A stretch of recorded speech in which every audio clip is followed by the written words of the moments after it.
around and yell at some people and make fun of them and stuff like that. If I missed you, I'm sorry. I got stuck playing with the ladies that I really enjoyed playing with, and I said, the heck with the guys, I like playing with them. So, but it was a great event, and I really had a good time doing it. But the home run, going back to the home run, yeah, you Red Sox fans, get out of here, because we're going to talk business now. But yeah, I fouled the ball off my foot, and the gentleman over there asked me if I hit it with a broken bat. No, I was using Mickey Rivers' bat. I was in a little bit of a slump going into that game. And this is a true story. We lost on Sunday, and our wives wanted to go to the game, so they had to go up and see George Steinbrenner. And Munson's wife, my wife, Guidry's wife, a couple other wives went up there, and they were wanting to go on the charter to Boston with us.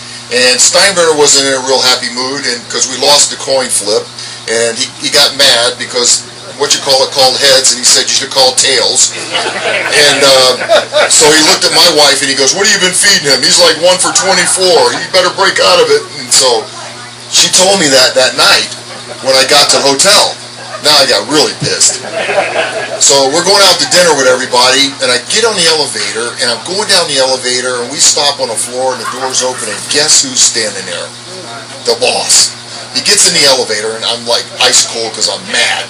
I don't say anything. He turns around and looks at me and he goes, tomorrow's going to be your day. I said, okay. But anyway, we go to the ballpark, and Mickey, my homie, I went up to him and I said, hey, homie, can I use your bat today? I says, I need to change it. I need to do something else. He goes, yeah, sure. Well, during batting practice, I cracked it right under the tape.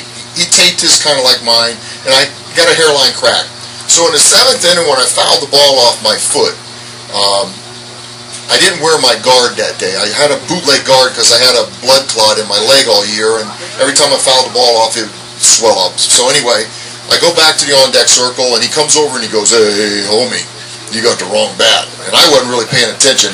And I started back up to home plate, and the bat boy came up and gave me another bat. And on the first pitch, I hit the home run. And, yeah. Thanks, Mickey. But anyway, after the game, everybody's jumping up and down, and I'm standing in the training room. Somebody opened the door, and George was standing there. And he turned around and looked at me, and he goes, I told you it was going to be your day, and I told you. And I looked at him, and I said, yeah, and if I'd have struck out, you'd have traded my rear end.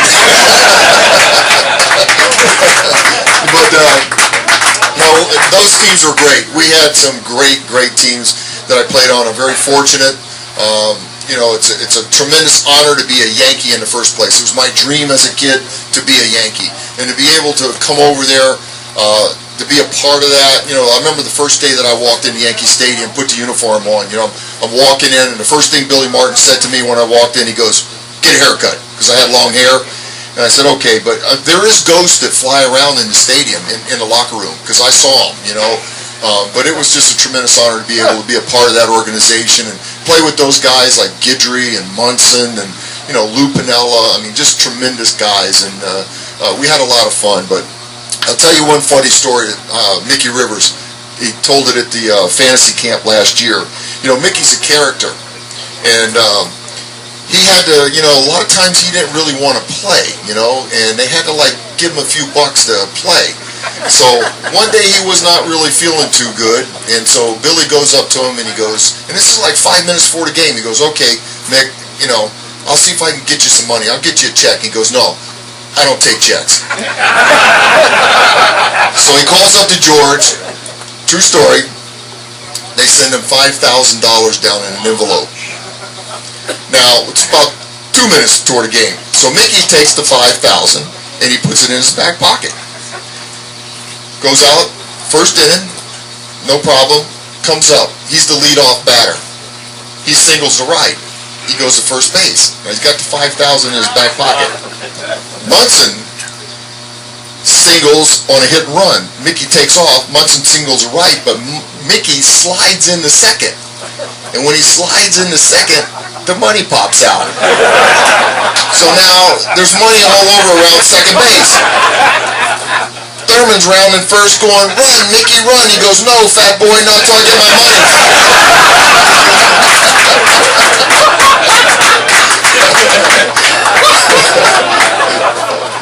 of my favorite people. But I'm here to answer your questions. I'll tell you some more stories, but who's got a question? I know somebody wants to ask a question. Come on, you've been asking me all day.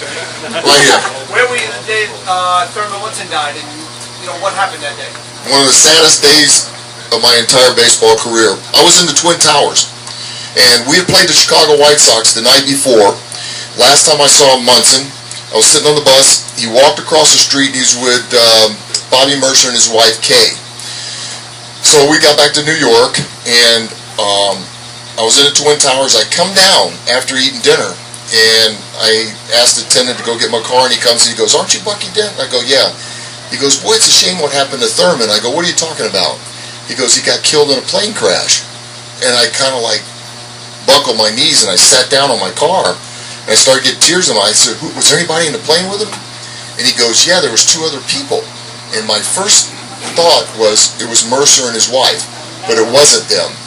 But yeah, I was at the Twin Towers when Thurman passed, and it was that was a tough time. We had to go to the funeral. We came home, and we played against the Orioles the next night, and that's when Bobby Mercer had the great game. It knocked in like 5 runs or something like that. That was a tough time. Wow. Come on, more questions. Right over here.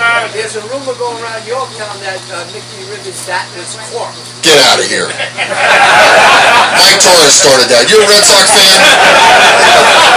Question was, he said that the bat was corked. No, that bat was... I started the rumor. Now listen, pay attention. We were at the Old Timers game, and somebody had just got caught for a corked bat. So Torres was lockering next to me, and Mickey was like next to him, and I go, "Hey, Mickey." I said, "Wouldn't it be funny if you said that the bat you gave me was corked?" And Torres turned around and he goes, "I told you. I knew something was up, And I said, nah. He still thinks the bat was corked, but it wasn't. But I'll tell you a story about the bat. I'm managing in Columbus, and I get this letter from this guy. He says, "Dear Bucky, my name's such and such. I live in Manhattan. I bought your bat at an auction for $64,000. If you want to come by and see it, stop by. Just give me a call. Stop by." So I told Mickey. I said, "Hey, Mickey." I said, "This guy says he bought the bat. He says it's the bat for $64 grand." I said, "Let's me and you go over there." I said, "Let's go in there and kind of take a look at the bat, and kind of go, what do you think, Mick? Nah, this ain't the bat, is it?" And see how he reacts. I think he would pass out. I know I would. Question. My favorite manager for Yankees? Well, I played for Chuck Tanner in Chicago and Dick Hauser. Dick Hauser was one of my favorites. He was a coach when I get traded over here, and we used to ride together. Then he became the manager. Won 103 games for him. I don't know why they ever fired him. And then I wound up playing for him in Kansas City in '84. But he was my favorite manager. He's really a great guy. Right there. What pitcher had the toughest stuff that you saw? The guy that was the toughest for me was Nolan Ryan. Yeah, he was tough for a lot of people. But he threw hard, he threw at you, and he was mean. And when I first came up, my first time I ever faced Nolan Ryan, I'm a rookie in 1973, and I always batted 9th. Now I go into Anaheim, and I heard about this guy, Nolan Ryan, throwing 100 miles an hour, and I faced James Rodney Richards in the minor leagues, so I kind of had an idea, but in your mind, 100 miles an hour doesn't, register. You go, can I see this thing? So Ryan is going to start this game in Anaheim, and they're going to put the radar thing up on the thing for the first time. They're going to time his pitches. So Pat Kelly leads off, and I'm standing on deck circle, and I'm kind of nervous, First pitch he throws is a curveball, strike 1. Second pitch, strike 2, and I'm going, where's this guy fastball for 100 miles an hour, man? Next pitch, he reaches back, and he grunts, because Nolan grunted all the time when he threw the ball, and he went, and he threw a fastball right here on Pat Kelly for strike 3, and it registered 100.3 on the radar thing. Now I get in the box. I get way back in the box, way off the plate, And the first pitch he threw me was a fastball. It was down and away, and he missed, But I said, "Oh, I can see this thing, But he was a guy that was really mean and nasty, and he threw hard, real hard. And he didn't mind throwing at you. You know. You got a Bill Veeck story? Bill Veeck? Yes. Was he running Chicago when you played for them? Yeah, I played for Bill Veeck. I played in shorts for Bill Veeck because his wife designed these shorts, and we had to wear them, I think, 3 times in Kansas City. We wore them on Sundays. And I'll never forget the first time we wore them. Paul Richards was our manager, and he was like 63 years old, and he had legs about this big around. And we all had a bet, because when we put them on, you know, we had those old shirts that we wore out with the big collars, and we put them on, and we had a bet that Paul Richards wouldn't take the lineup card up that day. You know, 63 years old with little skinny legs. We didn't think he'd take it up there, but he did. He wound up taking the lineup card out. But Bill was a real interesting guy. He, you know, he had all kind of things going on, hogs and cows on the field, and all kind of stuff. But you know, he was a pretty good owner. Pretty good owner. Question. If I remember correctly, you managed the Yankees 2 different times. Is that correct? Once. Yeah. Can you tell us a little bit about that? Taking over the Yankees. I took over the Yankees in '89, and actually I was nervous about it. Pinello turned the job down, and I was managing in Columbus. And George called me, and I said, okay. I said, we don't got a very good team up there now. I said, you know, and I know how you are about firing people. I said, but, you know, he goes, oh, no. He says, I'm going to give you time, and we're going to turn this thing around.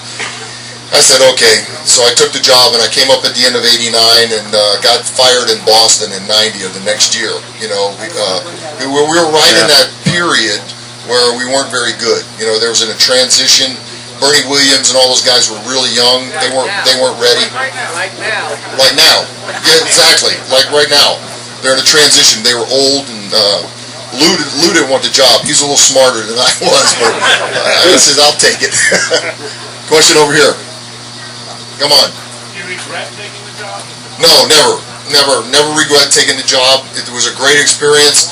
You know, I retired early. Dick Hauser got me talked into retiring in '84 and start managing. Back then, it's not like now. Back then, you had to have experience to manage in the major leagues. You know, so he says, go down, learn to manage, learn to handle the press, learn to deal with players, and he says, you know, start out young. And so that's what I did. In '85, I started managing Fort Lauderdale for 2 years, had some great players, Jay Buhner, Roberto Kelly, kids like that. They followed me all the way to AAA. And, you know, I wound up taking it over, and I knew what I was getting into because I knew how George was. You know, he wasn't very patient. You either had to win or you were gone. And, you know, we didn't win, and I was gone. What's that? When did I hit my first home run? I hit my first home run in '73, I think it was, in Milwaukee. I had a lot of good memories in Milwaukee for a bad stadium. Played my first major league game in Milwaukee, 1973. I'd never seen a major league game before. Never been in a major league park. I got called up, got to Milwaukee in the 3rd inning, got dressed, walked down in the tunnel, because the tunnel in Milwaukee was really long to get to the dugout. I remember walking up in the dugout, and there's 35,000 people there, and I was like, oh my God. And then Chuck Taylor put me in the game in the 9th inning, and the first ball that was hit to me was George Scott hit a pop-up, and I had to play second base that night. I went back, and I was going, oh, just don't drop this thing, man. And but I played my first game in Milwaukee, made my first All-Star team in Milwaukee, hit my first home run in Milwaukee, and hit my first 2 home runs in a game in Milwaukee. So, yeah, Milwaukee was pretty good to me. I grew up in Florida. The Yankees. Yankees were my team growing up. Mickey Mantle was my hero. I was always Mickey Mantle in the backyard. You know, nobody else could be number 7. That was it. Nobody else could do that. Yeah, the Yankees were my team. But I never saw a major league game. I never went to a major league game before. Right there. What do you make of the last, 15 years and, you know, E-Rise and PEDs and all that? Do you take the record seriously, or do you just... No, because, you know, I was coaching in the 90s. When I got fired in 90, I went to the Cardinals. In 91, I coached third base for Joe Torre. And then I went 95, 7 years to Texas. So I got to see all of that, you know, and it changed the game. You know, when you got guys this big hitting balls off the facing of the restaurant in Texas, you know, there's something wrong, you know. But I feel bad for the guys that kind of set the tone, you know, that are in the top 10. Guys like Reggie, you know, he's in the top 10, you know, and then all of a sudden now all these guys have passed him, and you could see the difference this year. Well, it was 52 home runs was the most. Now they're all off the stuff, and it was kind of like us. When they got to be 34, 35 years old, you go, ooh, boy, it's, you know, you're on the downside. And then all of a sudden that wonder stuff came in, and guys started playing to 38, 39, 40. It changed the game. It did. It really changed the game. Question. Come on. Any more questions? Right there. In your heyday, did you do better with the ladies than Jeter? Yes, I did.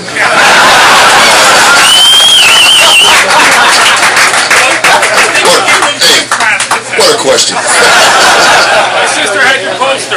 What's that? What's on my hand is a 77 World Series ring. Yes, sir. Played on two. 81 I was hurt. I tried to break up a double play. We're playing in Chicago. And Tony La Russa was managing the White Sox, and one of my buddies, Dennis Lamp, was pitching. Well, he hit me in the shoulder in the 7th inning. I'm going, what's he hitting me for? You know, it was 5-0. We were winning. Guidry was pitching. And I go to first base, and I said to myself, I'm going to go down there and kill this second baseman. And Gijan was playing short, and Tony Bernazard was playing second. And they hit the ball to Gijan.